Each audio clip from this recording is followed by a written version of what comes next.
kami akan menyampaikan perkembangan dari hasil proses penyidikan saudari D.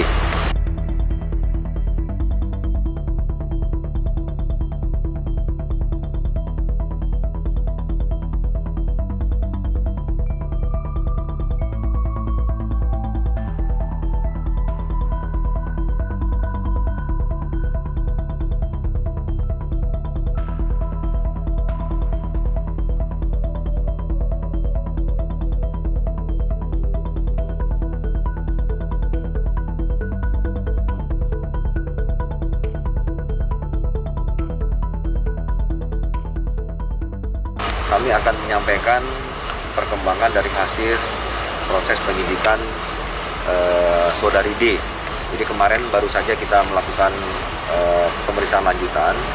Perkembangannya adalah kami sudah menyita Google Drive dari yang bersangkutan. Dari Google Drive itu sudah kami identifikasi, itu ada 76 video dan masih banyak lagi gambar-gambar tanpa busana ya, gambar-gambar tanpa busana.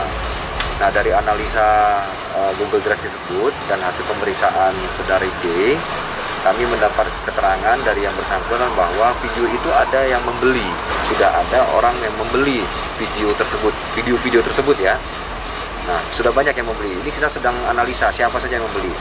Dari beberapa orang tersebut, kami sudah menganalisa ada satu orang, seorang komedian terkenal dengan inisial M.